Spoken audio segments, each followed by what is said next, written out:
Hi, everybody, and welcome to I Have a Needle Ministries. This week, we're going to talk about service and the sacrifice of following God, the difficulty. And we've all heard over and over that nothing in life that is easy to achieve is worthwhile. And you can look at so many different examples. Being a father is tremendously hard, but it's the greatest thing ever when you see your children asleep, or your children thank you, or say something kind, or appreciate you.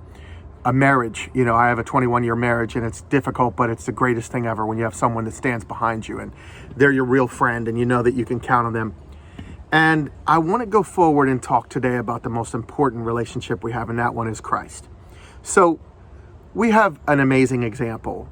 We have a man who was a murderer. He was horrible.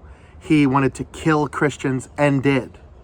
And that is Saul of Tarsus that became Paul.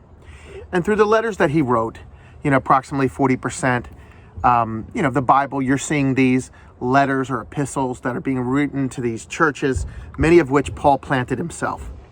And Paul went through extreme difficulty. So he gives us a perspective that many of us will never, ever have. Such a bad time he had. We'll never go through normally what he did. But some of us may. Maybe we will be martyred. With the way things are going in this country and abroad, being a Christian is almost a swear word.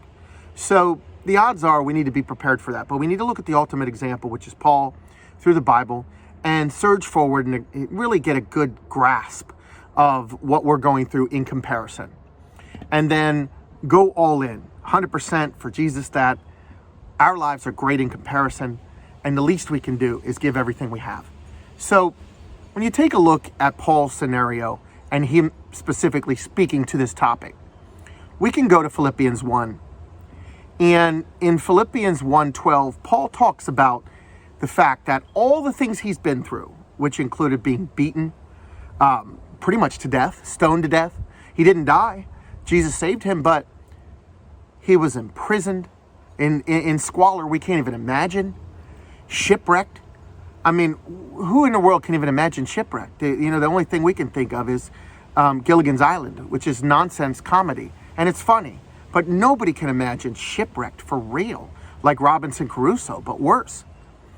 And so he said all these things he went through was okay because it was for the furtherance of the gospel. Okay? Philippians 1:12. And so if everything is for the gospel, and that's how we look at life and we live our life and we try to imagine and we're all in, then that's the keys, okay?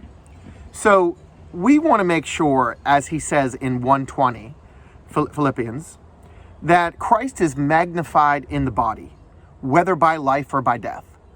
And on this topic, the most recognizable, famous, if you will, quote is, to live is Christ and to die is gain. Nowadays, with all the things we're struggling with, losing our rights, having to have papers like in Nazi Germany to prove we've done this or done that. So many of our freedoms being infringed upon. We go forward and we may say to ourselves, well, Jesus, come back. Come back now. Rapture us now. But I think that's unfair because, first off, none of us know when he's coming back. In fact, the Bible's clear that even Jesus himself doesn't know when the Father is going to send him back, which is one of the most amazing things in the entire Bible. But we need to do the job we were told to do. And in Matthew 28:19 and 20, he tells us to go all over the world and make disciples, okay? Not just Christians, not just born-again believers, but disciples. So we have a job, a mighty job. And in that job, it's going to be extraordinarily difficult. And we're going to go forward and we're going to have all kinds of downfalls. And ours are going to be significantly less, more than likely, than what we see with Paul.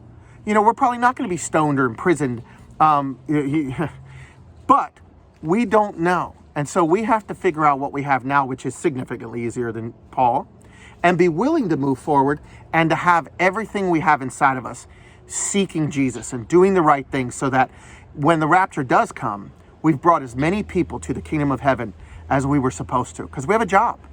And nobody said that job was easy, but it's the most fruitful, wonderful, amazing job ever. And those fruits of the Spirit that can be seen in Galatians speak heavily about the amazing things we're given for this. So we're prepared, but that doesn't mean it's easy. And again, nothing in life that's worthwhile achieving is easy to attain. So as he goes further and he makes this statement, and I say we have a job to do, and we need to go forward and do everything we can. He talks about death being a gain. So yeah, we say, Lord, take us, if we pass away, we'll be with the Lord. And that is true, but we have a job and we can't determine that. And so if we take a look and we want a modern example, many times I've mentioned Dietrich Bonhoeffer. He came from a wealthy family in Berlin. They were academics. They didn't have anything to do with the Lord. And so for him to become a pastor was almost heresy in his family. They couldn't believe it because they weren't believers. And his dad really looked down on him like he had failed the family. Well, when Hitler started doing everything he could to persecute not just Jews, but the church itself, because the church knew that what he was doing was wrong across the board, okay? Especially to the Jews that were the chosen people.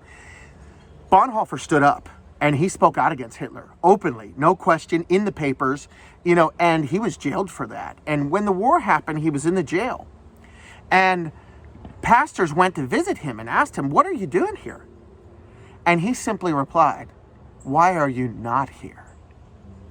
And I've always just thought about that and thought about it.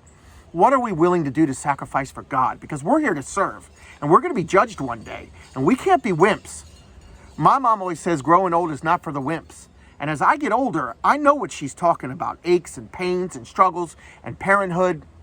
But the key is, the walk with Christ is certainly not for the wimps, but we have tools and strength inside of us to accomplish these things. So Bonhoeffer knew this, and he never wavered. He did everything he had to do. And when he made that statement, he kept going forward and preaching to people, bringing people to the Lord over and over and over inside of a concentration camp. So that example to me is extraordinary because he could have lived a life. He could have just been a wonderful clergy that kept his mouth shut, didn't have to serve. He could have avoided wartime. He could have survived. He had a fiance. He had a wonderful life ahead of him. He was a scholar, and he didn't. He sacrificed everything. Now, in this case, to live is Christ. So you're to give everything you can, give it to Christ. It's going to be hard, but he'll give you what it takes, or to die is gain. In this case, Bonhoeffer died less than 2 weeks before the Allies would liberate his concentration camp. He was murdered. So he did immediately go to see Jesus. And his joy and the way he was probably celebrated was probably beyond anything we could ever measure. Because Jesus says he will set up things in heaven we can't even conceive. And that's what I want. That's what you should want, is to do everything you can to bring all the souls to heaven so that everybody we love, everybody we work with, everybody can know what we know. We're not better than anybody. And that's the key. With humility, we are to teach people what we know so they know and they can teach people and make further disciples. But it's hard. And Paul went through unspeakable things, but survived a long period of time to be able to bring so many people forward. And ultimately, all the apostles and everybody met their fate. They all were murdered and slaughtered for the Lord, starting out with Stephen, who was actually murdered by Saul, which became Paul. So it's an amazing story. It is remarkable, but it's all true. It's historical. And these people were able to do what they were able to do once Christ was here because they were endowed with the Holy Spirit. And that's the powerful part of the New Testament that we have that they didn't have in the Old Testament. We don't have to feel the wrath of God. We can take Jesus inside of us. And if we fall down the next day, we can get up. And so the key to this is nobody said it's going to be easy, but it's so worthwhile. Can you imagine going to heaven and seeing Jesus and saying, "I did my best," and him saying, "Good job, my faithful servant, my son"? So I will end everything on this moderate, mid-range. I try to do short ones. I try to do long ones. This was a little moderate, a little 9-minute. But I'll end with this. Ephesians 4:1. It says, "Make your walk worthy to the vocation for which you are called." And then after 4:1 to 4:6, it talks about unity in the Spirit and humility, working forward towards peace. Now, the key to that is doing everything that we can to unify. There are 45,000 denominations. But many of them are separated by the most tangential, small things you could imagine. And the most important thing is Jesus. So whether you're Catholic or Protestant, whether you're one of these, 45,000 denominations, Methodist, AOG, COG, Brethren in Christ, Jesus is Jesus. So we need to do everything we can to unify, to get across these boundaries, and to seek out and bring people that aren't even in these boundaries into the knowledge of Christ.